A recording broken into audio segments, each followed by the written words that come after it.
अस्सलाम वालेकुम ladies and gentleman, this is your host Sheeba Gill.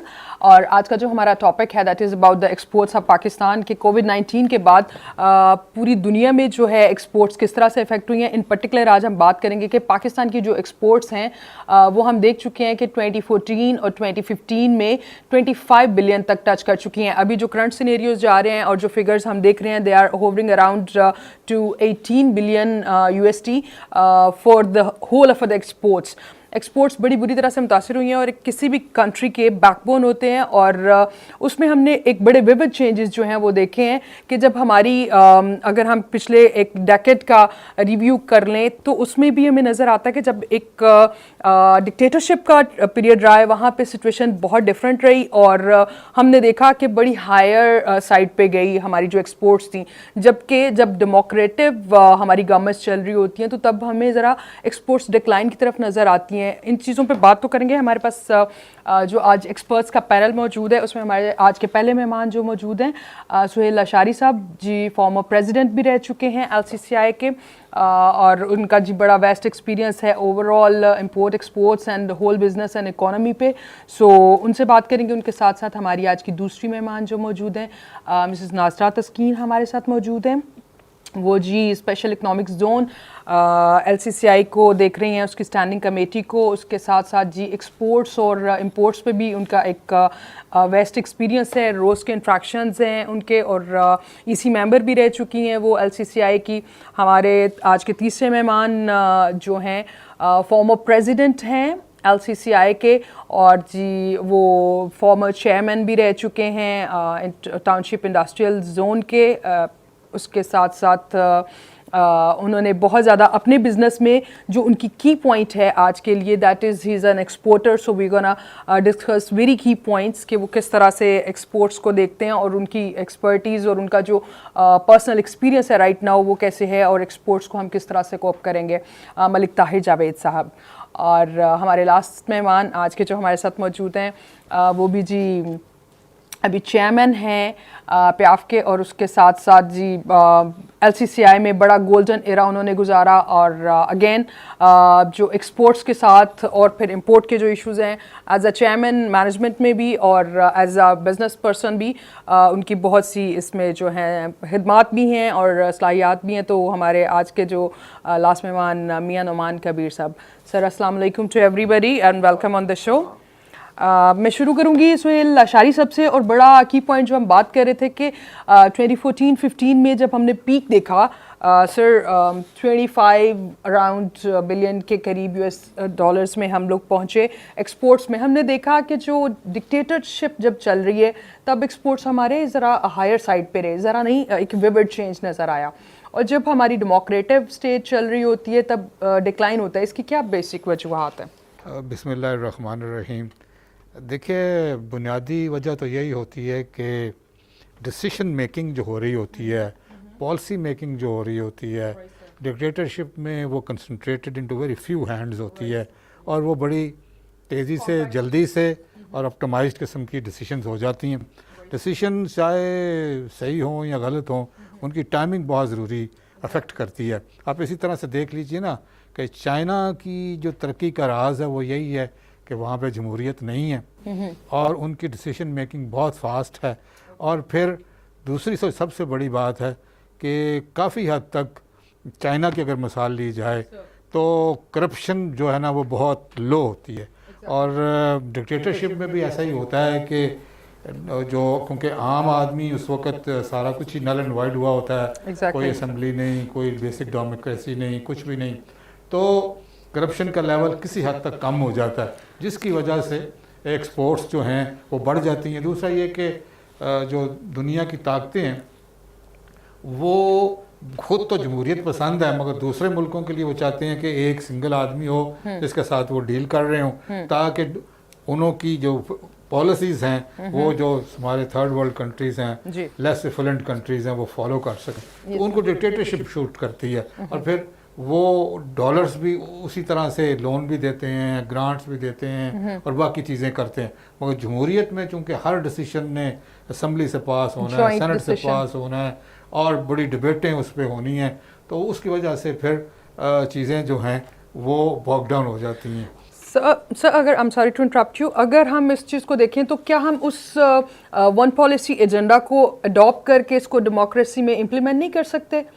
We gotta learn it's for the betterment of the country and individual देखिए अभी industry तक as well. तो क्योंकि थोड़ा सा ऑफ टॉपिक बात हो जाएगी, मगर अभी तक जो जमहूरियत का तजर्बा इस मुल्क में है वो कामयाब नहीं है, ठीक है जी। वो इसीलिए नहीं है कि too much debate, too much talking and less decisions और लेस इम्प्लीमेंटेशन और मेजर करप्शन ये नहीं है कि ऊपर के जो चंद लोग करप्शन कर रहे हैं वो मेगा करप्शन है, मगर हमारे शरिस्त में, हमारे मैं समझता हूँ सोच में करप्शन मौजूद है कि हम सीधी बात करते ही नहीं। इसकी वजह से इतना ट्रस्ट लेवल डाउन हो गया है कि हम अगर किसी को चीज़ भेजते भी हैं, एक्सपोर्ट भी करते हैं, वो फेक होती है और फिर पाकिस्तान की बदनामी होती है। तो ये सारी चीज़ें देखने वाली हैं कि अगर हम वो ट्रस्ट लेवल, वो करप्शन लेवल डाउन करें, ट्रस्ट लेवल को अप करें, तो कोई वजह नहीं है कि हम एक्सपोर्ट नहीं कर सकते। सर कैसे कर सकते हैं हम इसको?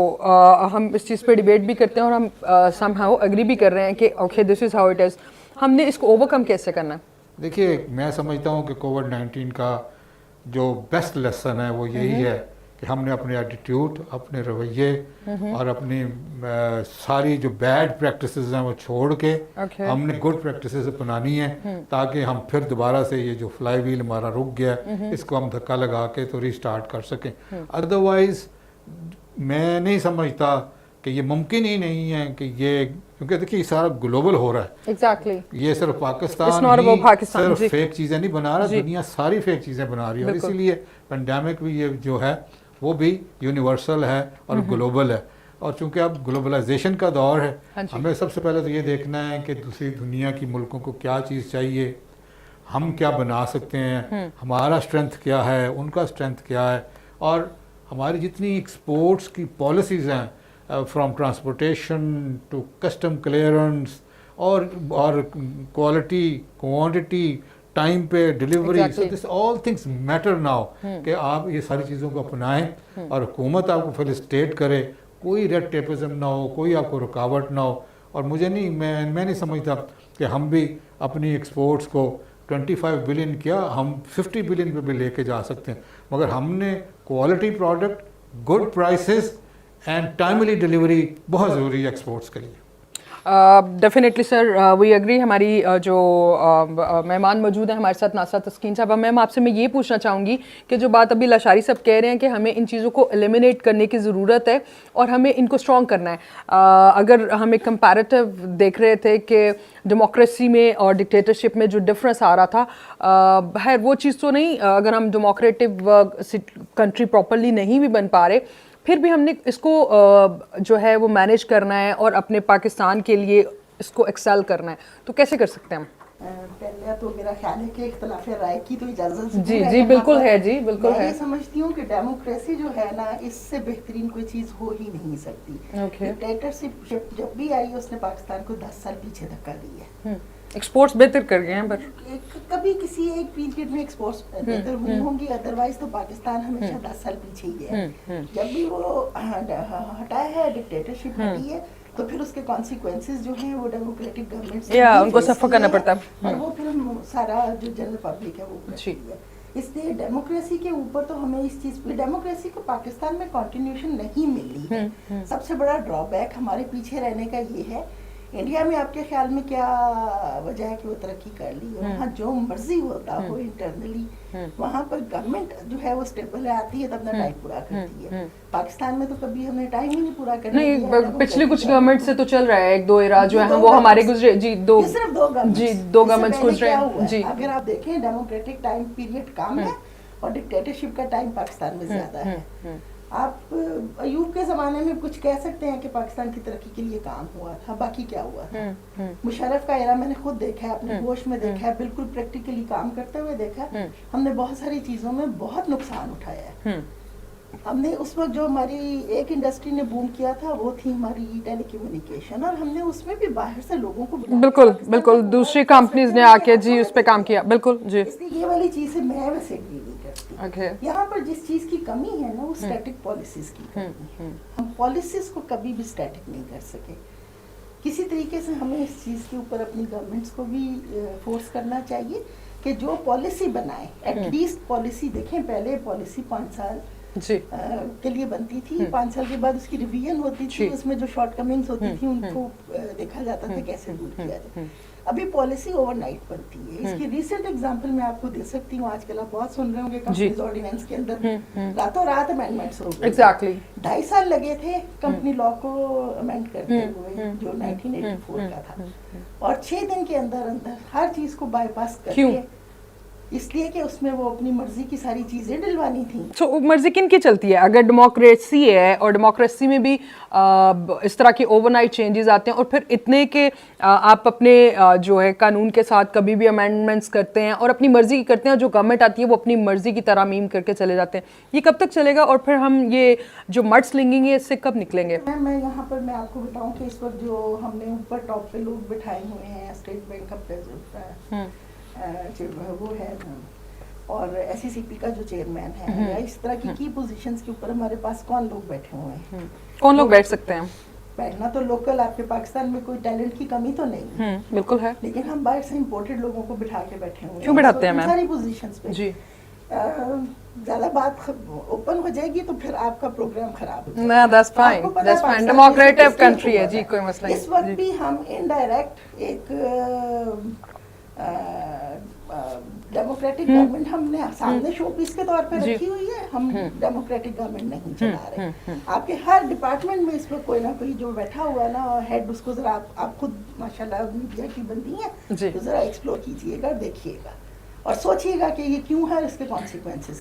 मिस नास्टा हमें कुछ हिडन बातें बताने की कोशिश कर रही हैं। I guess we all are wise enough to understand that. आप भी इस पे बात पे गौर कीजिएगा and we need to think how we are doing and how we are going with our democracy. यहाँ पे वक्त हुआ एक छोटे से ब्रेक का। स्टे ट्यून्ड विद अस।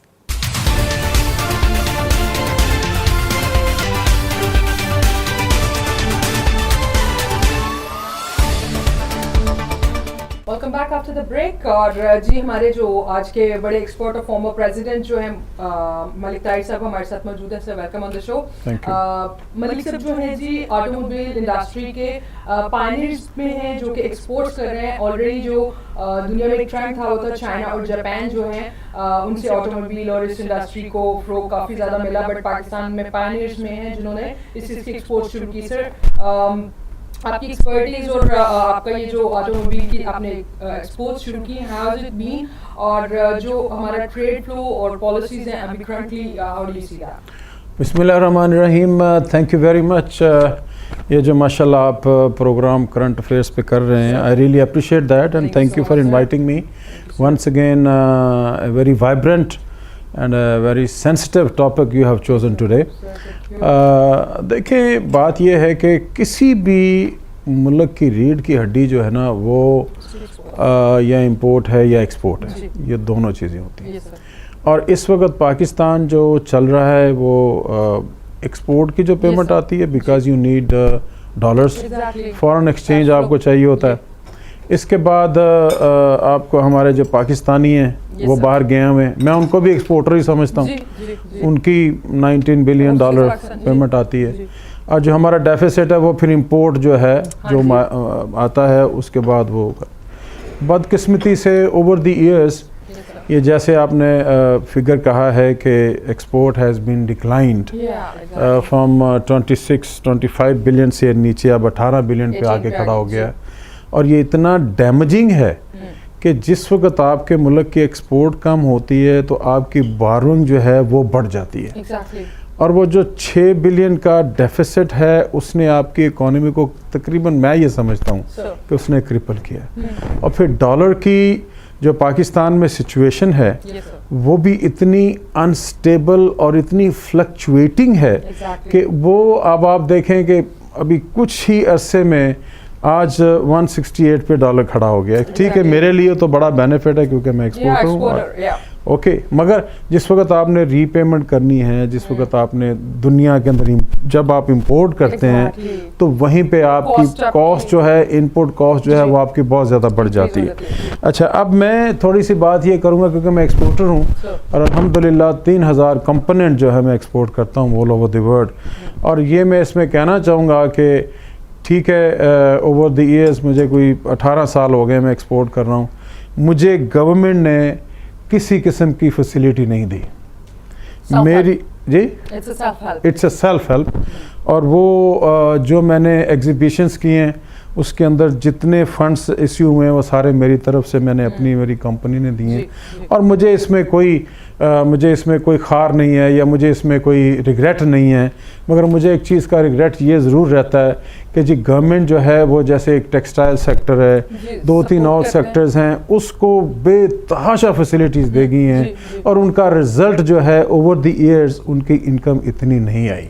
और अनफॉर्चुनेटली यही हुआ कि they put all their eggs in one basket और उससे जो टेक्सटाइल है किस तरह इफेक्ट हो गई है। और ये वही फ्लक्चुएशन है एक्सपोर्ट के अंदर जो कि टेक्सटाइल उसके अंदर देखा। अच्छा, अब मैं कुछ थोड़े से पॉइंट्स की तरफ आऊँगा क्योंकि मैंने ये सारा सिस्टम देखा है।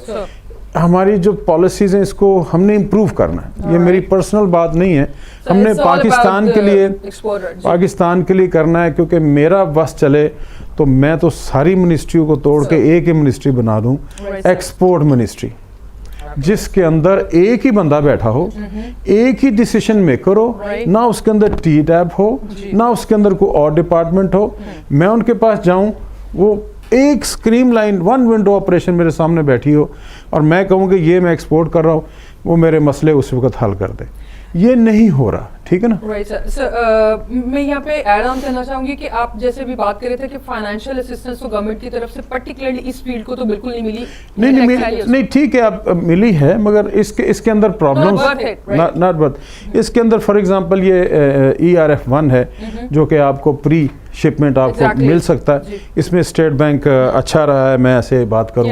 फिर उसके बाद आप ERF2 कर लेते हैं, मगर उसका मार्कअप इतना हाई था कि कोई भी एक्सपोर्टर, अभी तो रेट इनके कम हुए हैं, 1 महीना भी नहीं हुआ, तो उसके अंदर मार्कअप आपको इतना एक्सपेंसिव रह जाता है कि आपकी कॉस्ट जो है वो बहुत ज़्यादा ऊपर चले जाती है।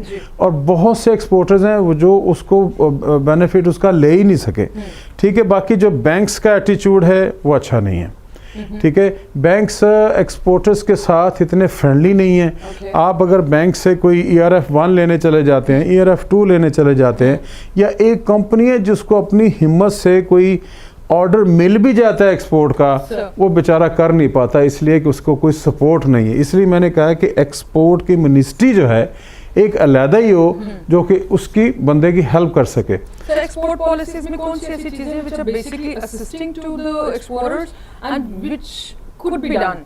देखें, एक्सपोर्टर को मैं ये समझता हूँ कि जिस तरीके से बांग्लादेश ने अपनी एक्सपोर्ट बढ़ाई है, 38 बिलियन डॉलर पे एक्सपोर्ट चली गई, देखते देखते 1-2 साल के अंदर हम देख रहे हैं। और वो हुआ ये कि हमारे ही पाकिस्तानी और इस तरह से करके नहीं वो मैं बता, पाकिस्तानी जो थे, जो पाकिस्तान में बहुत सक्सेसफुल बिजनेसमैन थे, वो उधर गए, उन्होंने मशीनरी भी उनको फ्री दी, वेयर हाउसिंग भी फ्री दी, लेबर भी उनकी बड़ी सेंसिबल है। और वो उन्होंने फैक्ट्रीज के अंदर लेडीज़ को उन्होंने बड़ा अपना लेडी वर्कर्स को उन्होंने बड़ा प्रमोट किया।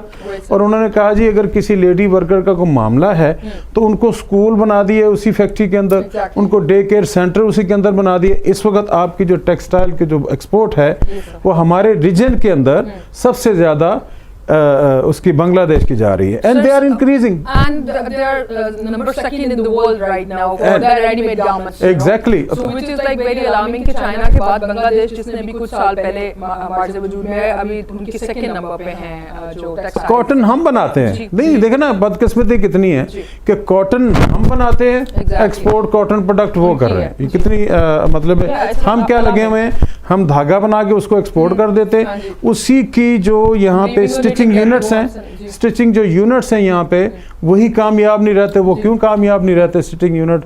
उनकी इनपुट इतनी ज़्यादा है। अब आप ये ट्रेजेडी देखें कि फॉर एग्जांपल बिजली के ऊपर इतने टैक्सेस हैं भी एक्सपोर्टर के लिए। आप इन्होंने एक बनाया सिस्टम कि एक्सपोर्टर को हम बिजली के ऊपर रेट उसको कम लगेंगे। फॉर एग्जांपल मैंने कहा चले जी हमें भी फैसिलिटी दे जाए। इतना कम्बरसम सिस्टम है कि वापडा के पास आप जाएं, आप उनको पूरी अपनी एक्सपोर्ट भी दिखाएं, आपको फिर भी उसके अंदर कोई किसी किस्म का रिलीफ मिलता है। उसके बाद ये है कि मैं ये सजेशन देता रहा हूँ कि आपके वेयर हाउसेज होने चाहिए मुल्क के बाहर।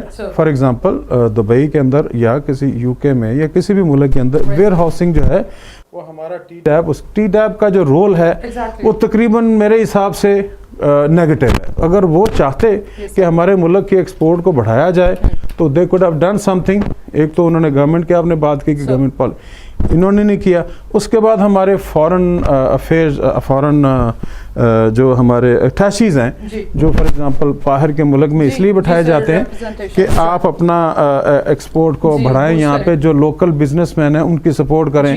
अनफॉर्चुनेटली ये मैं 100 दफ़ा कह चुका हूँ, एज ए प्रेसिडेंट भी मैंने गवर्नमेंट को कहा, सब बात की, सबको बताता भी रहा। वो मिशन जो हमारे हैं वो कोई काम नहीं करते, उनसे कोई किसी किस्म की आप अगर कोई फैसिलिटी लेना चाहते हैं आप उनको बताएं, वो भी उसके अंदर काम नहीं करते। फिर एग्जीबिशंस के अंदर भी फिर सबसे बड़ी बात है, इन्होंने कहा कि जी रिबेट हम देंगे, ठीक है।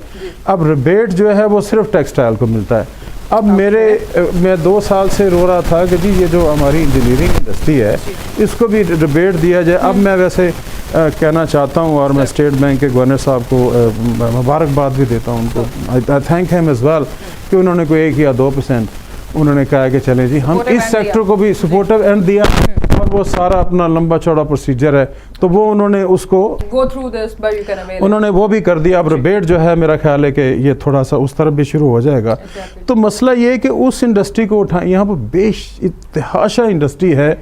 मैं तो यही चाहूँगा, यही मैं ख्वाहिश करता हूँ कि मैं ये समझता हूँ कि हम अपनी फर्नीचर इंडस्ट्री, हम अपनी मेडिकल में मैं एसवीपी था जी 15-16 साल पहले तकरीबन मेरा हाल है इसी चैम्बर में। तो मैंने 100 बंदा बुलाया मेडिकल एसोसिएशन की तरफ से। मैंने उनको सबको नीचे बैठा के मैंने कहा यार मेहरबानी करें, आप हर बंदा मेरे कहने पे एक एक्सपोर्ट क्लर्क आप फैक्ट्री के अंदर रख लें। चलो जी, उन्होंने कहा जी ठीक है हम रख लेते हैं।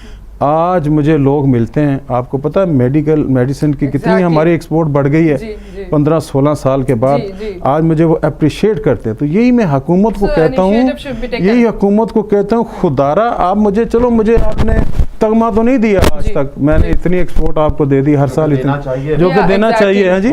हर साल मैं आपको इतनी एक्सपोर्ट दे रहा हूँ, ना मैंने आपसे कोई होटल्स के लिए बिल मांगे, ना मैंने आपसे कोई हेल्प मांगी, ना मैंने आपको एग्जीबिशंस में जाने के लिए कोई आपसे पैसे मांगे।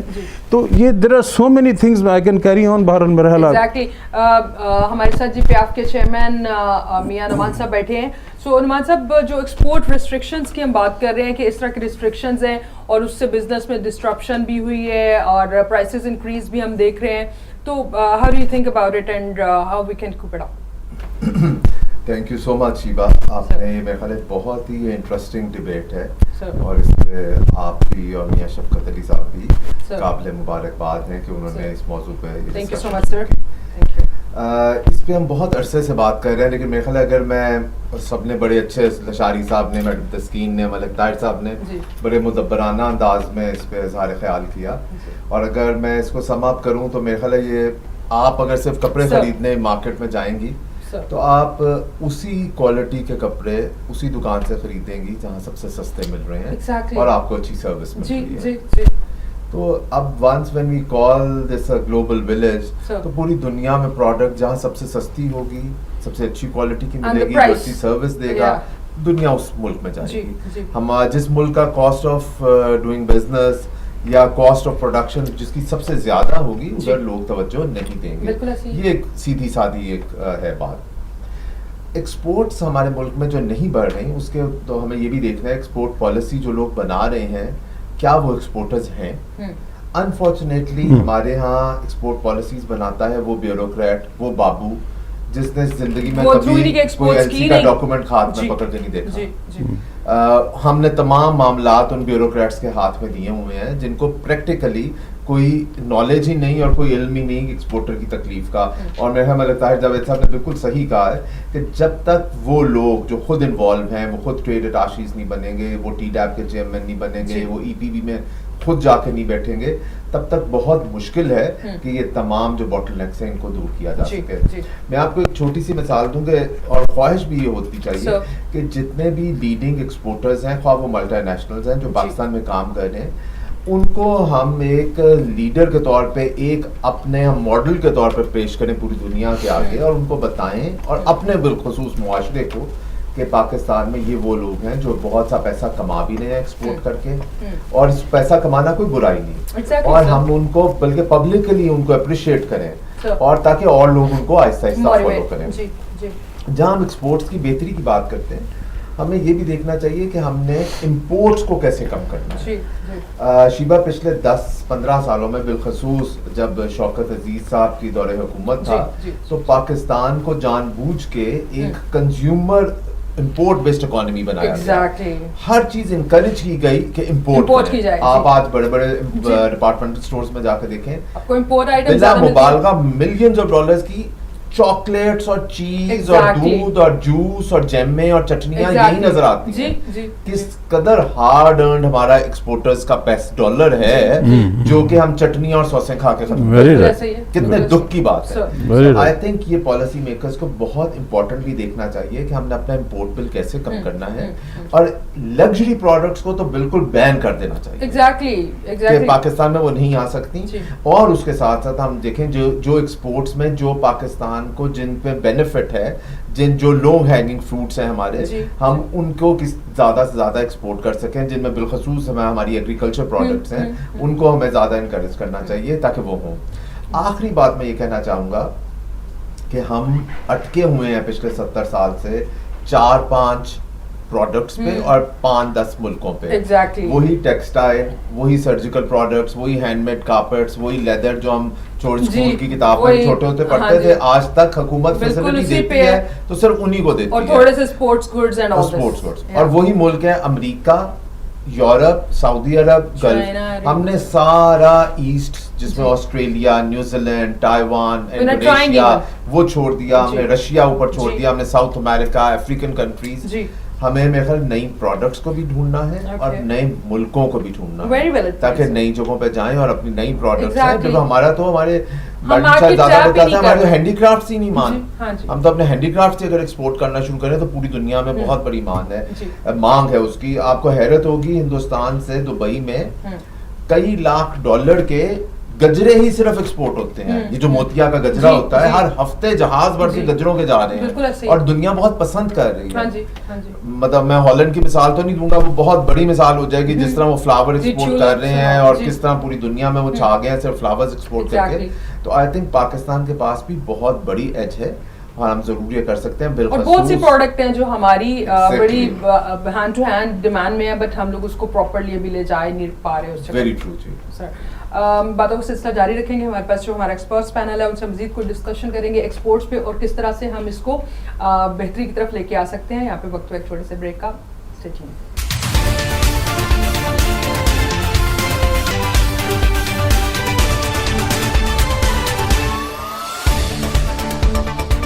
Welcome back after the break पे जाने से पहले हम बात कर रहे थे कि जो पाकिस्तान की एक्सपोर्ट्स हैं उसको हम किस तरह से बूस्ट कर सकते हैं, और अभी हमने देखना है कि कौन से अनटैप्ड मार्केट्स हमारे पास मौजूद और फिर अनटैप्ड फील्ड्स कौन से हैं कि हमारे पास प्रोडक्ट्स बहुत सी मौजूद हैं। जैसा कि मियां नुमान साहब ब्रेक से पहले डिस्कस कर रहे थे कि हमारे पास बहुत सी प्रोडक्ट है, हम लोगों ने खुद को लिमिटेड कर लिया हुआ है 4-5 सिर्फ फील्ड्स पकड़ के हम टेक्सटाइल कर सकते हैं, स्पोर्ट्स गुड्स कर सकते हैं, leather products and so on. So इसके अलावा हमारे पास बहुत से, because we are an agro based country, so we are actually fully loaded with all this. हम अगर सिर्फ रीजनल एक्सपोर्ट्स को देखें तो रीजनल एक्सपोर्ट्स में ईरान है, चाइना है, जो अफगानिस्तान है, ये कंट्रीज जो है हमारे नेबरिंग कंट्रीज हैं, भारत है। सो ये 4-5 कंट्रीज को ही अगर हम सिर्फ टच करके इन मार्केट्स में देखना शुरू करके what is the potential and what products we have. सिर्फ अगर ईरान की मिसाल ले ली जाए तो 786 जो है 786 बिलियन की सिर्फ उनकी मीट इंपोर्ट्स हैं जो कि वो ब्राजील से मंगवा रहे हैं। अगर हम इतना नेबरिंग कंट्री होते हुए भी उनको ब्राजील से ऑल द वे इतना इंपोर्ट करना पड़ा, और meat is our own product, so what we can do is this, we can tap that market and we can grab a very good business. और उसमें सबसे जो इम्पोर्टेंट चीज़ है, अगर हम ईरान के साथ अपनी एक्सपोर्ट्स शुरू करें, मीट एक्सपोर्ट्स शुरू करें, तो 1.5 बिलियन के अराउंड के फिगर के करीब हम उनसे गैस जो है वो बार्टर कर सकते हैं और किसी तरीके से हमें मिल सकती है, which could be very influential for our industry. हमारी जितनी भी इंडस्ट्री है उसमें बेसिक इश्यूज क्या आते हैं? बिजली, गैस, पानी, अगर इन्हीं चीज़ों को बेसिक फैसिलिटीज़ को किया जाए तो हमारे पास बहुत सी इसी तरह से थोड़ा सा और मेंशन करना चाहूँगी China which is the closest border to Pakistan, और हमारे बड़े अच्छे दोस्ताना ताल्लुकात भी हैं और बिलेटरल रिलेशनशिप भी हैं। वो जो है वो जी 7 बिलियन का मीट जो है वो एक्सपोर्ट कर रहे हैं। So is with the other African countries and हलाल मीट के जो हमारे पास कंट्रीज हैं that is Somalia and Turkey. So in markets को अगर हम टैप करें और सिर्फ एक या दो फील्ड्स एड ऑन करके देखें, so we have lot of margins. Miss हमारे साथ मिसेस नासरा तस्कीन जो है वो मौजूद हैं और उनसे बात करते हैं कि हमारे पास गिलगित बल्तिस्तान जो है दैट इज हेवनली प्लेस और बड़ी हमारी फेमस प्लेस भी है टूरिस्ट प्लेस के साथ साथ जी। फ्रूट लैंड है, सो हमारे पास अबंडेंस में फ्रूट्स वहाँ पे अवेलेबल हैं and few kilometers is China border. So हम इनके साथ इस तरह की ट्रेडिंग क्यों नहीं शुरू करते जब हमारे पास प्रोडक्ट्स भी अबंडेंस में हैं और हमारे पास एक्सेस भी है और बड़े अच्छे टर्म्स पे हम चाइना के साथ। शिबा, पाकिस्तान जो है ना ये दुनिया के उन लकीस्ट कंट्रीज में है जहाँ हमारे पास 4 सीजन्स हैं। Exactly. और उसी हिसाब से इसका टेम्परेचर, क्लाइमेट जो है ये हमें एग्रीकल्चर कंट्री तो हम हैं ही, हम हॉर्टिकल्चर कंट्री भी हैं। Absolutely. यहाँ पर हमारे पास जो भी हम प्रोडक्ट करते हैं उसका टेस्ट है। जी। लेकिन अनफॉर्चुनेटली हमारी गवर्नमेंट की पॉलिसीज कभी भी स्टेबल नहीं हुई। गिलगित बल्तिस्तान जब प्रोविंस डिक्लेयर हुआ था तो हम लोग ही वहाँ गए थे और जाके हमने उनको हेल्प आउट किया था, पॉलिसीज सारी ड्राफ्ट करके उनको दी थी। बट वो पॉलिसीज पता नहीं आज भी शायद कहीं किसी टेबल पे पड़ी होंगी, इम्प्लीमेंट नहीं हुई, जिसमें एक्सपोर्ट के ऊपर सबसे ज्यादा एम्फोसिस था कि चाइना का बॉर्डर हमारे साथ है। आपने फ्रूट की बात की, best apricot of the world is in Gilgit Baltistan. और हमारे वो लोग क्या करते हैं 30% वो कंज्यूम कर सकते हैं, 30% कंट्री के बाकी हिस्सों में आ जाता है, बाकी का 70% वो वापस अपने जानवरों को खिलाते हैं।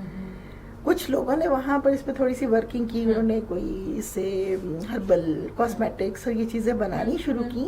Apricot is not only for eating ना, कि अगर हम इसके ऊपर ही फोकस करें तो हमारे लिए दुनिया में एक बहुत बड़ी मार्केट बन सकती है। इसी तरह बलोचिस्तान में जो सेब है वो दुनिया का बेहतरीन सेब है। पाकिस्तान का आम पूरी दुनिया तरसती है उस टेस्ट के लिए। Absolutely. लेकिन हम जाया करते हैं। अभी थोड़ी देर पहले भी हम ये बात कर रहे थे कि हम लोग खुद हमारी अपनी बहुत सारी खामियां हैं, हम लोग क्वालिटी कंट्रोल नहीं करते। नहीं, बट अगर एक लेमैन से ये बात आती हो तो it makes sense, but like you know business के मेजर लोग होते हुए, the people who are running in industry, we all are connected to this business you know, so ये इंडस्ट्री में होते हुए भी ऐसी बात करना या ऐसा, उसमें क्या चीजें लैक करती हैं या फिर why don't we give a food of thought for this? हम लोग लॉन्ग टर्म नहीं सोच रहे ना, शॉर्ट टर्म। हर चीज हमने शॉर्ट टर्म पे रखी हुई है। अभी अब जैसे आपको पता है ना पाकिस्तान के आम के ऊपर बड़े साल पाबंदी रही, हम एक्सपोर्ट नहीं कर सकते थे। हमारी खुशकिस्मती कि इंडिया का बैन हो गया और पाकिस्तान को अपॉर्चुनिटी मिली। अब वो अपॉर्चुनिटी मिली तो उसके अंदर जो हमने सैंपल भेजे, जो उन्हें सर्टिफिकेशन चाहिए थी, जिन लोगों ने सीरियसली वो करवाया वो लोग एक्सपोर्ट कर रहे हैं। आपका सिट्रस पाकिस्तान में इस वक्त मिलता नहीं है क्योंकि best quality of citrus export हो रहा है। इसी तरह अगर हमारा मैंगो भी हो एक्सपोर्ट तो व्हाट्स हार्म इन इट, हमें तो फिर भी खाने को मिलेगा। ए कैटेगरी नहीं मिलेगी तो बी मिलेगा, हमारे लिए तो ठीक है, वो भी वही टेस्ट है, वही सब कुछ है, कम हो रहा है, इससे ज्यादा होना चाहिए। इसी तरह अब जो मीट की हम बात कर रहे हैं, यहाँ मेरे 2-3 क्लाइंट्स ने भी बहुत ये एफर्ट की कि हम मीट एक्सपोर्ट कर सके, बट उसकी सर्टिफिकेशन और उन चीजों के ऊपर आकर कहीं ना कहीं बॉटलनेक आ गया। But government should support it, and I guess we can give a very valid reason and very support नहीं करती। नहीं, we can give a very valid proposal for this. You know, at the day, and government what they want is to collect the taxes and to run the system. देखें, पाकिस्तान के पास ना 16 research institutions हैं जिनका साल का अरबों का fund है जो उनको मिलता है रिसर्च करने के लिए। लेकिन मैं कोई 9 साल एक कंपनी के बोर्ड पे रही हूँ जिसका काम ही रिसर्च इंस्टीट्यूशंस की रिसर्च को कमर्शलाइज करना था। लेकिन इन 9 सालों के अंदर हम जिसको वाकई कहते हैं ना टकरे मार के कि रिसर्च करके दो हमें कि हम क्या एक्सपोर्ट कर सकते हैं। वे आउट क्या हो सकता है या सजेशन कैसे हो सकता है to get for to initiate any kind of fruit exports to China और एनी नेबरिंग? यकीन करेंगे कि इन रिसर्च इंस्टीट्यूशंस के ऊपर प्लांट एंड मशीनरी के ऊपर कपड़ा डाल के रखा हुआ वो बंद है। मैं आपसे बिल्कुल झूठ नहीं बोल रही हूँ, Thought provoking. इसको Yeah, it's check कर thought सकते provoking. हैं। और वहाँ जिस दिन किसी का विजिट होता है वो कपड़े उतर जाते हैं, वहाँ लोग नजर आते हैं। हम लोग ना कहीं बाहैसियत कौम जो United सब नहीं है। शुरू में बात कर रहे थे, नहीं, हमारे जहनों के अंदर कहीं हम अपने मुल्क को तरक्की करता हुआ भी नहीं देखना चाहते। एक बहुत बड़ा ड्रॉबैक हमारे अंदर है कि मेरी सोच मेरे से आगे नहीं जाती। वो इसलिए कि हम इंडिविजुअल सतह पे हाँ। सोचते हैं, हम एज अ नेशन नहीं सोचते। नहीं जब तक हम एक एज अ नेशन नहीं नहीं इमर्ज सोचेंगे, होंगे, हम कुछ उस तरह से नहीं तरक्की होगा। कर ही नहीं सकते। और यूनिटी से ही हम इसमें एक्सेल कर सकते इतने हैं। रिसर्च इंस्टीट्यूशंस को मैं बार बार ये कहती रही हूँ कि आप कुछ ना करें, जी, आप जी। इंपोर्ट की लिस्ट पकड़ें और जी। उनके ऊपर आप रिसर्च शुरू कर दें कि हम लोकल कैसे मैन्युफैक्चर जी, कर सकते हैं जी। और हम कैसे इंपोर्ट को कम कर सकते हैं। आप इंपोर्ट कम करेंगे तो भी आपका फॉरेन एक्सचेंज बचेगा जी जी और आप इस काबिल हो जाएंगे कि आप वो चीजें एक्सपोर्ट करनी बिल्कुल शुरू ऐसा ही है। करें। हमारे साथ जो जी चेयरमैन हैं प्याफ के मियां नवान कबीर साहब वो मौजूद हैं। नवान साहब, मैं आपसे पूछना चाहूंगी कि बेसिकली हमारे पास, हम आज क्योंकि एक्सपोर्ट पे एम्फेसाइज कर रहे हैं, सो जो एक्सपोर्ट प्रोसेसिंग जोन्स हैं अनफॉर्चुनेटली पाकिस्तान में सिर्फ दो हैं, एक कराची में और एक गुजरांवाला में। How do you think, is it necessary to develop more processing zones, or is it enough, or I mean how we have to expand it and how we have to progress into this if we want to go through our exports, जी बिल्कुल, with आप increase कह of रही it? हैं। मेरे ख्याल है export processing Jones की जो अफादियत है उस पर तो किसी को इनकार नहीं। जी जी हर सूरत में ज़्यादा से ज़्यादा होने चाहिए और उनको इतनी ज़्यादा सहूलियात दें, इतनी ज़्यादा फैसिलिटीज़ दें, इतनी ज़्यादा सब्सिडीज़ दें कि वो पूरी दुनिया में हम कम्पीट कर सकें, ख्वाह कोई भी प्रोडक्ट बना जी। रहे। लेकिन आप ये जो बात जहाँ शुरू की थी आपने रीजनल ट्रेड के जी, हवाले से, जी। मैं बिलखुसूस वहाँ कहना सर चाहूँगा, सर बल्कि जिस एक मुनी न्याजी साहब का शेर है कि वो खड़ा है एक बाबे इल्म की दहलीज पर, मैं उसे कहता हूँ उस खौफ में दाखिल ना हो। तो जब आप सुहेल अशारी साहब जैसे ज़ी-शऊर लोगों के साथ बैठते हैं और आपको ज़्यादा समझ आनी शुरू होती है सर, हालात की, सर तो आप और खौफज़दा होना शुरू हो जाते जी हैं और मसाइल जब आपको इतने करीब से नजर आते हैं सर तो यू गेट वरीड कि ये पाकिस्तान का क्या होगा। एग्जैक्टली आप यकीन करें, जिस तरह मैडम नासरा ने यहाँ गिलगित बल्तिस्तान के फ्रूट्स की बात की, पाकिस्तान की जो बका है वो रीजनल ट्रेड में है। और please mark my words, unless Pakistan, Iran, Turkey, Afghanistan यकजा नहीं होंगे, जी जो एक जमाने में आपको पता होगा हुआ करते आरसीडी थे। बनाया गया जी, था, जी। तब तक पाकिस्तान तरक्की कर ही नहीं सकता। इन मुल्कों के साथ टर्की, ईरान, अफगानिस्तान, इनके साथ हमारा एक बड़ा गहरा ताल्लुक है। सिर्फ यही नहीं कि हमसाये हैं, बल्कि शुरू से हमारे हुक्मरान भी इन्हीं मुल्कों से आए, हमारे औलियाए दीन, हमारे बुजुर्गान दीन इन्हीं मुल्कों से आए, हमें इस्लाम भी इन्हीं मुल्कों से आया, हमारी एक इमोशनल अटैचमेंट भी है और उसके साथ साथ हमारी कल्चरल बहुत ज्यादा अटैचमेंट है इन मुल्कों के साथ। और पूरी दुनिया में हमने देखा है कि अमेरिका ने तरक्की करने के लिए या कनाडा ने तरक्की करने के लिए उसने सोचा कि मुझे अमेरिका का बाजू बनना है। आज कनाडा को अमेरिकन अपनी एक अदर स्टेट की तरह ही ट्रीट करते हैं। यूरोपियन यूनियन की मिसाल हम सबके सामने है, इंग्लैंड और फ्रांस लड़ लड़ के एक हो गए। आपको हैरत होगी हमारे बिल्कुल करीब यूएई जो जी है, जी जी शारजा, दुबई, अबू धाबी, ये सब एक अलहदा मुमलकतें हैं। एग्जैक्टली लेकिन गाड़ी में हमें जाते हुए महसूस ही नहीं होता हम दुबई से अब अबू धाबी में दाखिल हो गए, अब हम अलैन में दाखिल बिल्कुल हो ऐसे गए, ही, हम बिल्कुल ऐसे ही, दाखिल हो बिल्कुल गए। ऐसे ही, किस कदर रीजनल कोऑपरेशन की एक खूबसूरत मिसाल है। बिल्कुल ऐसे ही। पाकिस्तान को भी अपना इम्पोर्ट बिल कम करने के लिए, जिस तरह हम पहले बात कर रहे थे कि हमें गोश्त की इंपोर्ट करनी हो बड़ी आसानी से, तो हमें एक्सपोर्ट करनी हो तो हमें ईरान को एक्सपोर्ट करना चाहिए। अगर हमने बहुत सी मशीनरी की इंपोर्ट करनी है तो हमें टर्की से करना चाहिए। हम गैस और ऑयल हमें इंपोर्ट करना हो तो हमें ईरान से सस्ते रेटों पे करना चाहिए। इसी तरह हमें चाइना और रशिया जो हमारे रीजनल ट्रेड जो हमारे पाकिस्तान में, तो आई थिंक ये रीजनल ट्रेड की अहमियत से इस वक्त कोई इनकार कर ही नहीं सकता। हमने बहुत ही उम्दा काम किया था 60s में यूब खान रिजीम में जो आरसीडी बनाई थी, बदकिस्मती से इंटरनेशनल प्रेशर्स की वजह से वो आरसीडी खत्म करनी पड़ गई या एटलीस्ट शेल्फ में चली गई। तो हमें इन मुल्कों के साथ दोबारा दगो-दौ करके सार्क जिस तरह एक बना हुआ है, लेकिन सार्क की अफादियत हमें उस तरह नजर नहीं आती जो होनी चाहिए।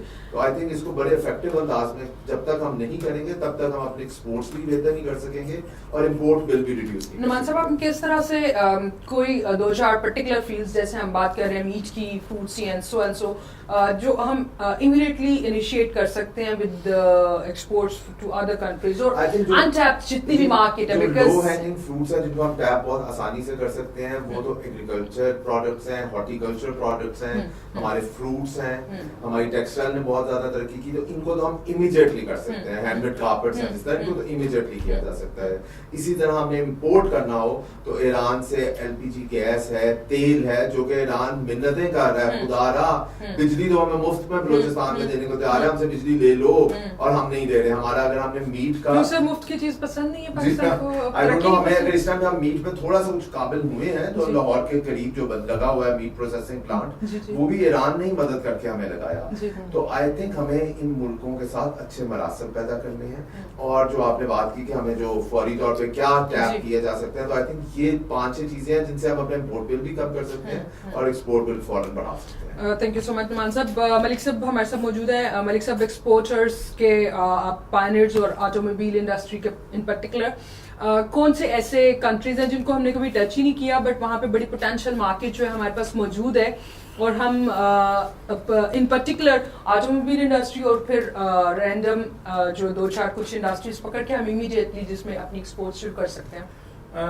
मेरा ख्याल है कि हमारे लिए चाइना, जो कि हमारा एक दोस्त भी है, भाई भी है, और क्लोजेस्ट बॉर्डर्स भी हैं, क्लोजेस्ट बॉर्डर भी है। चाइना के साथ हमें कोई पॉलिसी जो है ना, वो गवर्नमेंट को सोचना चाहिए कि चाइना का जो पार्ट्स आप एक्सपोर्ट करना चाहते हैं उसके अंदर हमें वो किस तरीके से इनकरेज कर सकते हैं, किस तरीके से हमें सपोर्ट कर सकते हैं। जी अब है बहुत मुश्किल बात जो मैंने कर दी है, मगर मेरा एक दोस्त है हमारी इंडस्ट्री से ही, वो पिछले कोई 3 साल से हर साल जाता है चाइना, मगर अनफॉर्चुनेटली उसको आज तक कोई ऑर्डर नहीं मिला, क्योंकि चाइनीज मार्केट जो है वो खुद एक बहुत बड़े मास्टर्स हैं। मगर मेरे ख्याल में मुझे ये लग रहा है कि आने वाले सालों में चाइना को हमारी जरूरत इसके अंदर भी पड़ेगी। हम चाइना को क्या एक्सपोर्ट कर सकते हैं? आप पार्ट्स, बेतहाशा पार्ट्स आप एक्सपोर्ट कर सकते हैं। आप उसके अंदर मतलब ये मीट भी है, उसके अंदर आपका फ्रूट्स हैं, तेरा सो मेनी। हाँ, मीट की मैं बात बताता हूँ, ये साहब ने भी पहले ये इसको हेड कर रहे हैं, यहाँ पे मीट के मामलात हैं पंजाब के अंदर, तो उसके अंदर मेरे पास बहुत ज्यादा चाइनीज आया करते थे जी हमें मीट चाहिए। तो मीट एक इतनी बड़ी इंडस्ट्री है। अब इसके अंदर मैं कुछ ऐसे एक्सपोर्टर्स को जानता हूँ जो कि बहुत ज्यादा मेहनत कर रहे हैं कि जिसको प्रमोट किया जाए, मगर अनफॉर्चुनेटली ये उस लेवल पे मीट की एक्सपोर्ट नहीं आई जिस लेवल को इसको आना चाहिए। बिलियंस ऑफ डॉलर की ये एक्सपोर्ट्स है। इससे पहले आप अपना प्रोग्राम खत्म करें और दूसरे दोस्त की तरफ जाए, मैं देयर आर सम पॉइंट्स मैं कि आपको बताना चाहता हूँ कि कोई हमारे एक्सपोर्टर्स के लिए हर्डल्स हैं। मैं ये कहता हूँ कि सबसे पहले आप अपने घर से स्टार्ट करें। आप घर में बुरे हैं तो बाहर भी बुरे। Exactly. जो इंडस्ट्री मियां नुमान साहब ने भी बात की है कि जो फॉर एग्जांपल लोकल चीजें हमारे पास मौजूद हैं उनको स्ट्रॉन्ग कर लें। Exactly. और उनको स्ट्रॉन्ग ओवरनाइट किया जा सकता है और मेड इन पाकिस्तान को प्रायोरिटी देना शुरू करें हम लोग, ये इम्पोर्टेंट है जी। अब मैं बड़ा प्राउड हूँ इस बात पे कि जो मेरी प्रोडक्ट अमेरिका में एक्सपोर्ट होती है उसके ऊपर जी मेड इन पाकिस्तान लिखा हुआ है। ये मेरे लिए एक ऑनर है कि जो एक मेरी अभी कंपनी कर रही है और अभी तक कोई नहीं कर रहा। वो माल हमारा इंपोर्ट करते हैं, फिर अपने स्टिकर्स लगाते हैं। मगर एक कंपनी वाहिद है कि जो कि मेरा बहुत बड़ा पार्टनर बनता जा रहा है आस्ता यूएसए में, वो मेड इन पाकिस्तान प्रोडक्ट के ऊपर लगाने में फख्र फील करता है। तो ये एक चीज है। अच्छा, मैं थोड़ा सा आपको ये कुछ प्रॉब्लम्स हैं हमारे जिसके ऊपर आपने कुछ जहाँ ये वीडियो जाएगी तो उसको फिर पता चलेगा। Exactly. इसमें एक तो ये है कि फॉर एग्जांपल मैं एक प्रोडक्ट बनाता हूँ और उसके अंदर कुछ ऐसी चीजें हैं जो पाकिस्तान में नहीं बनती। उसके अंदर कुछ पार्ट्स होते हैं जो कि वो हमें भेज इम्पोर्ट देते करने हैं, पड़ते हैं और जी। वो क्योंकि लेबर के मामलात है, उनकी लेबर बड़ी महंगी है, वो हमें इंपोर्ट करते हैं, हम उनको उसी चीज के अंदर लगा के हम उनको एक्सपोर्ट वापस करना एक्सपोर्ट होता कर है देते जी। हैं। इट इज अ नाइटमेयर इन पाकिस्तान। आप किसी कस्टम वाले के पास चले जाएं कि ये मैंने माल जो है इंपोर्ट किया है फॉर री एक्सपोर्ट, जी। आप उसको निकलवा ही नहीं सकते जी। वो कहते हैं जी मैं एक अल्लाह माफ करे मैं आप लोगों से इस्तेमाल नहीं करता पड़ता क्योंकि मैं नहीं हूँ, वो दूसरे लोग हैं जो कि इसको नेगेटिव थिंकिंग दे के उस प्रोजेक्ट को आगे नहीं चलने देते। एक तो ये पॉइंट बड़ा इंपॉर्टेंट है, इसका इन्होंने साल भी निकाला, मगर उससे ये चीजें इंपोर्ट करके लगा के, फॉर एग्जांपल बटन्स हैं हमारे एक्सपोर्ट के अंदर जी। ये काफी आते रहे, काफी क्वालिटी बटन उस क्वालिटी का यहाँ नहीं बनता। एग्जैक्टली, सो वो इम्पोर्ट उसके करना अंदर भी पड़ता है। बहुत ज्यादा हर्डल्स डालते हैं, हर मामले में हर्डल डालते हैं। तो एक चीज पॉइंट ये मेरा है कि पॉइंट टेकन सर। वहाँ जाए, और दूसरा ये है कि आप $10,000 तक की एक सिर्फ आइटम इंपोर्ट कर सकते हैं, और उसकी लिमिट मेरा ख्याल है कि बढ़ानी चाहिए। उसके बाद रिफंड्स हैं जी, एक्सपोर्टर्स के बड़े प्रॉब्लम्स हैं। या ओके, रिफंड्स जो हैं आपको मिलते ही नहीं है, और अगर किसी खुशकिस्मत को मिलते मिल जाए। हैं, मैं ऑन द एयर ये बात कहने को तैयार हूँ कि 15% देना पड़ता है। So, मैं is it इसलिए facing फिर your- एक्सपोर्टर क्या करता है कि वो दे देता है, इसलिए दे देता है, उसको पैसे They have चाहिए to होता है। give back the money. मैं बिल्कुल, मुझे इसमें कोई शर्म नहीं है, जो भी जिसको अच्छा लगे ना Sir. लगे। उसके बाद ये है कि इनकम टैक्स को जो है ना, जी, उसको एक्सपोर्टर के लिए अगर आप जो आपने 26 बिलियन से 18 तो कर लिया है, Exactly. तो ये How जरा- down you have to जरा go. थोड़ा सा उसको अगर एक्सपोर्टर को थोड़ा सा मतलब थोड़ा सा इनकरेज करके जी। भी देख लो। जी, बिल्कुल। आपने सारी पॉलिसीज तो देखनी है, IMF भी आपने ट्राई कर लिया। सर कुछ 3 पॉइंटर्स में अगर मुझे बताएं कि कौन सी 3 चीजें जो एक्सपोर्ट्स को, ये 3 नहीं है, 4 हैं। ये जरा थोड़ा सा sure, आपको sure, sure, सुननी sure, पड़ेगी। इनकम टैक्स जो है इसके ऊपर रिडक्शन आनी चाहिए। Okay. इसके बाद आप इलेक्ट्रिसिटी बिल जो है इसके ऊपर यूजेज में हमें कोई बेनिफिट मिलना Yeah, चाहिए। relaxation मिले। इसके बाद गैस के ऊपर Yeah. बेतहाशा टैक्सेस हैं। Yeah. हमारा हम कंपेटेबल नहीं रहते इंडिया के साथ। Cost of doing business पूरा नहीं हो रही। बिजनेस वो पूरी नहीं होती। उसके बाद एक बड़ा सेंसिटिव टॉपिक है मैन्युफैक्चरिंग बॉन्ड का। Okay. 450 SRO है, जिसके अंदर हम अपने हमने गवर्नमेंट को काफी साल पहले ये कहा, अच्छा जी आप रिबेट नहीं हमें देना चाहते, रिफंड नहीं आप देना चाहते, आप हम माल इंपोर्ट कर लेते हैं जिसके ऊपर आप हमारे से कोई टैक्सेस वगैरह ना लें, Exactly. और इसी तरह आप मुझे एक्सपोर्ट के ऊपर भी वो जी। पैसे मतलब ना चार्ज करें। जी।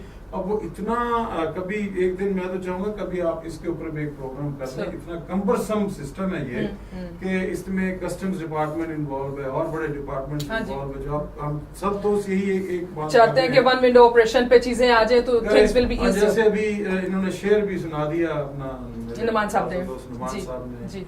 तो वो शेयर के साथ साथ अगर चलते जाएं तो उसके अंदर मतलब, और दूसरा एक और चीज रह गई Sure. है, एनालिसिस सर्टिफिकेट्स होते हैं Okay. जो कि लोगों को पता ही नहीं है जी। और इनको ट्रेनिंग ही नहीं है, तो हमने क्या एक्सपोर्ट बढ़ानी है जी। Right, तो sir. हम तो रिम के आस्ता आस्ता लगे हुए हैं, Sir. अपने मुल्क के लिए लगे हुए हैं, हम Exactly. लगे रहेंगे, मगर पूरी कोशिश होती है कि ये जो लोग काम कर रहे हैं इनको काम ना करने दिया जाए। जी मलिक साहब से हम बात कर रहे थे कि क्या बेसिक कोर थिंग्स हैं जो एक्सपोर्ट के लिए नेसेसरी हैं।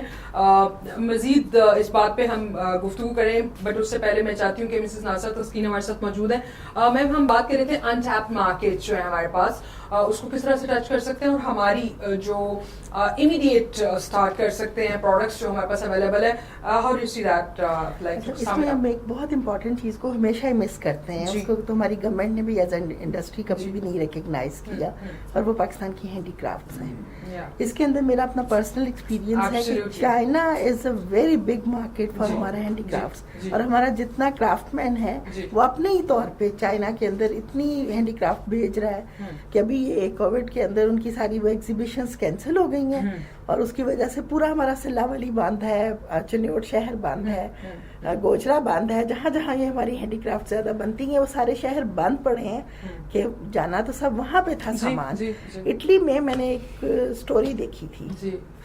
साड़ी की कहानी, story of my sari, okay, used sari, alright, और उसके छोटे छोटे पाउचेस बने हुए थे Okay. जो वहाँ बिक रहे थे और इंडिया से आए हुए थे।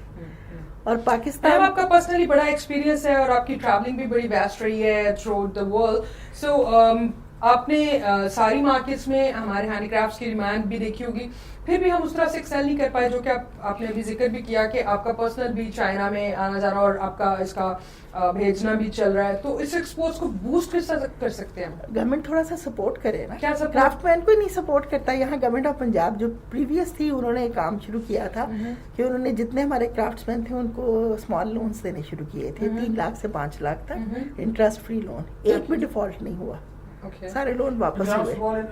हाँ जी। पंजाब स्मॉल इंडस्ट्रीज की बात जी, बताइए, वो सारी हाँ जी, किस तरह- उन्होंने उसके थ्रू ये लोन दिए थे। और आप ये देखें कि वो उनके पास वर्किंग कैपिटल आ जाता था और उनको काम करने का मौका मिलता था, वो Exactly, चीजें they get in बनाते the थे और circle. वो भिजवाते थे।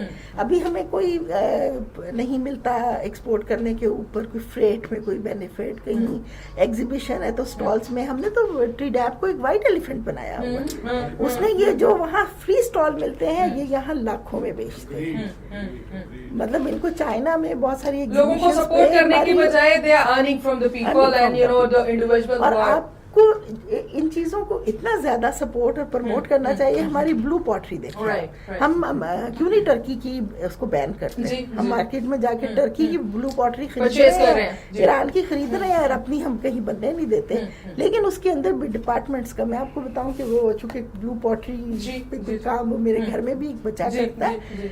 वो चीजें बनने के लिए जब उसका ऑर्डर जाता है ना, ऐसे ऐसे बहाने होते हैं जी, गैस नहीं है, किल नहीं चल रही, लेबर नहीं आई हुई, Yeah. वो ऑर्डर कभी टाइम पे बेचारी पूरा ही नहीं कर सकती। ये बहुत सारे हर्डल्स हैं। मैंने पहले भी कहा कि शायद हमारी किस तरह से bill पे एफिशिएंट ही- कर सकते हैं इसको हम?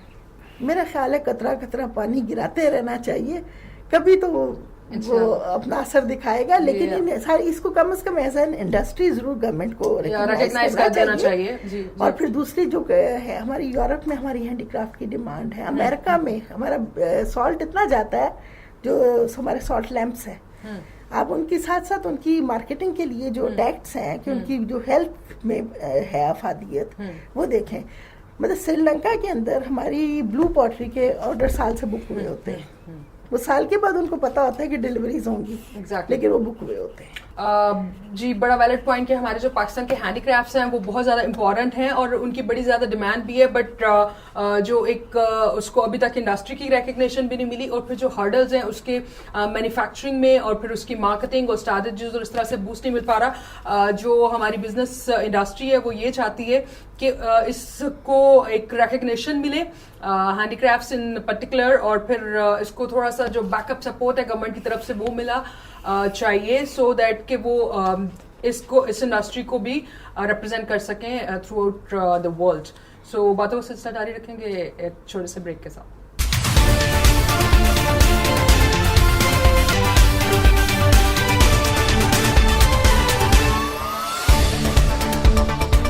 जी, वेलकम बैक। बात हो रही थी जी आज एक्सपोर्ट्स पे।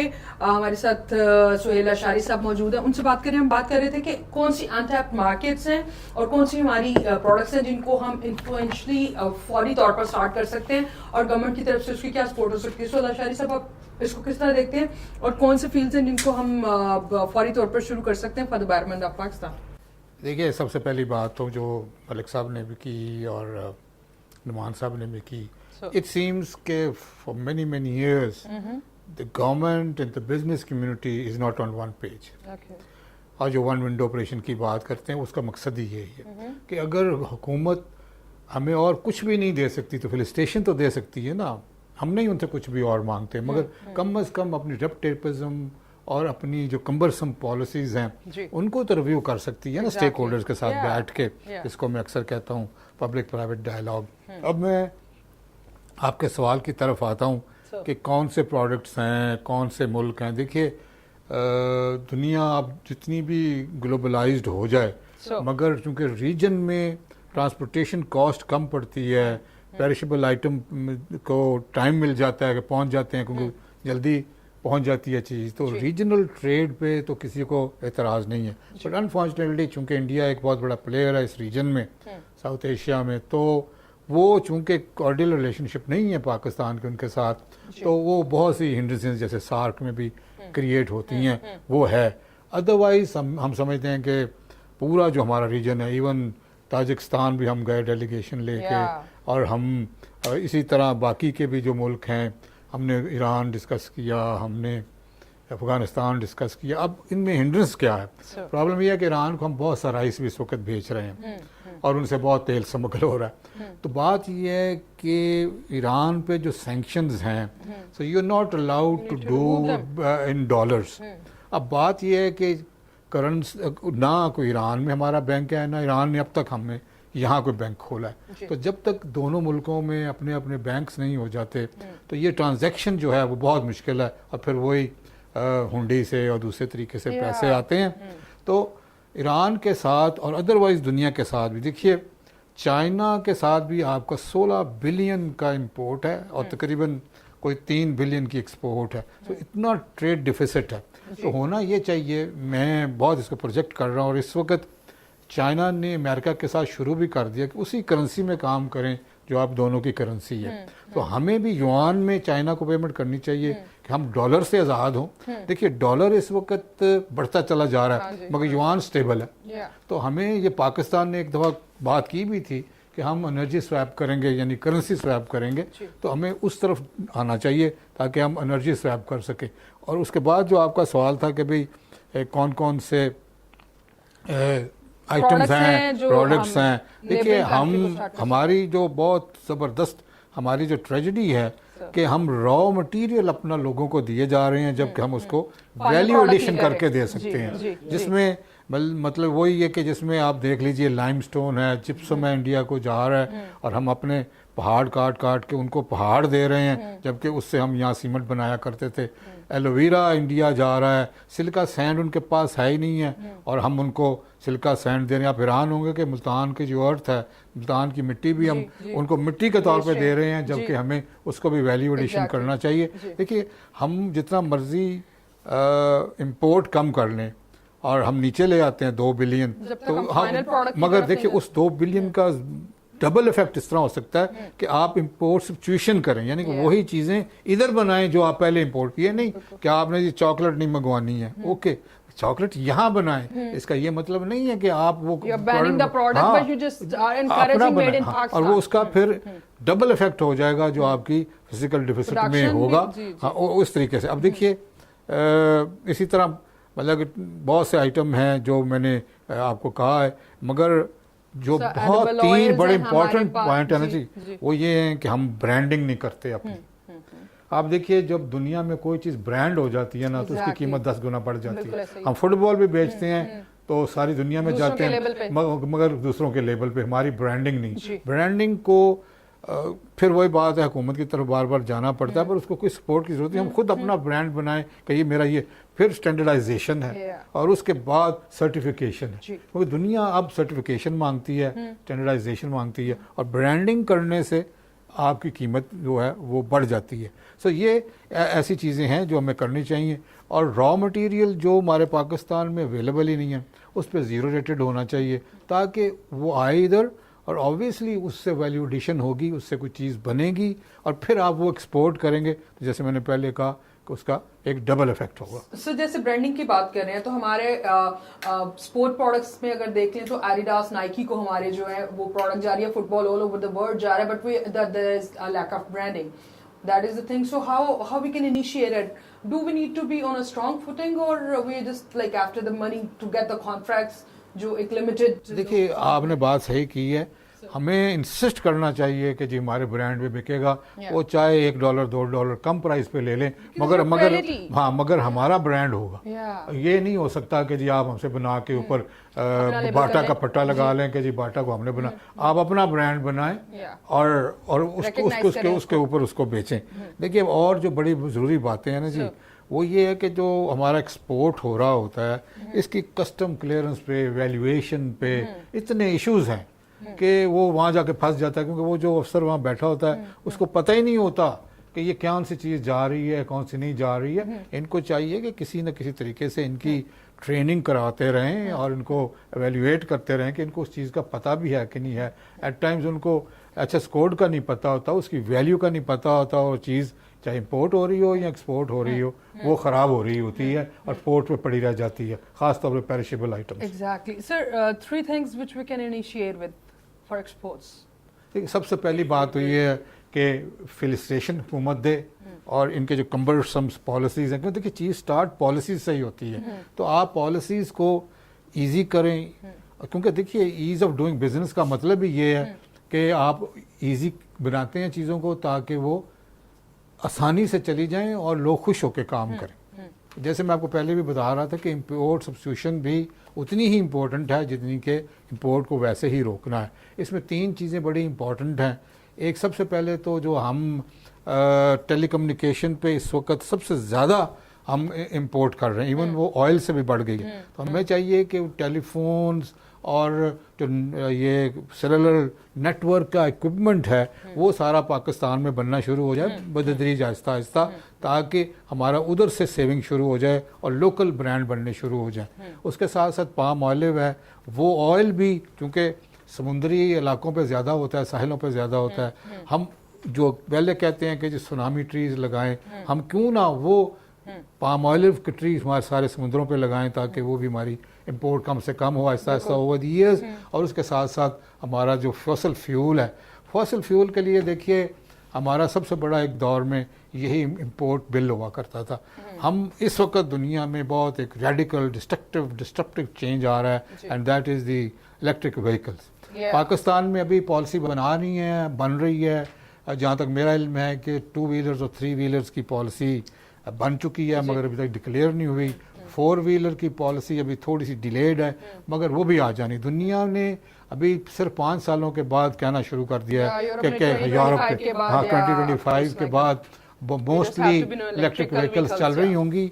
और उसमें सबसे जो मज़े की बात होगी कि उस वक्त तक आपके पास बिजली भी इतनी ज़्यादा होगी कि आप उन बैटरीज को चार्ज कर सकेंगे जो इलेक्ट्रिक व्हीकल की होगी, और आपका फ्यूल का जो बिल है वो बड़ा कम हो जाएगा। और फ्यूल इस वक्त भी बड़ा डिस्ट्रप्टिव हुआ है और 5 साल के बाद शायद और भी डिस्ट्रप्टिव हो जाए। तो हमें इमीडिएट जंप करना चाहिए to electric vehicles, maybe it's 2 wheeler 3 wheeler in the beginning and ultimately cars and 4 wheelers.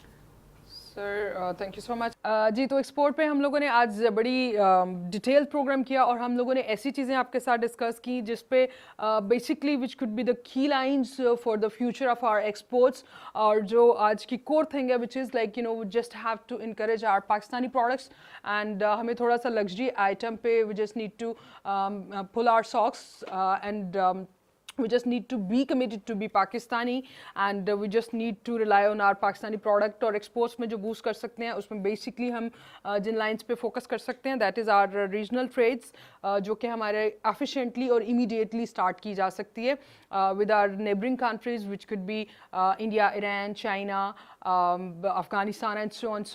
So in countries के साथ हम अपनी एक्सपोर्ट्स जो है वो डिफरेंट मीट आइटम्स को लेके, अपने फ्रूट्स के आइटम्स को लेके and so further to you know handicrafts and so उसको शुरू कर सकते हैं। So we do hope for the better Pakistan, the best suggestions we can get from the panel of experts। We are thankful to all of you sir to be here and giving you expert opinions। So that's all for today's show। अपना बहुत सा ख्याल रखिएगा, stay safe, stay home। Allah Hafiz।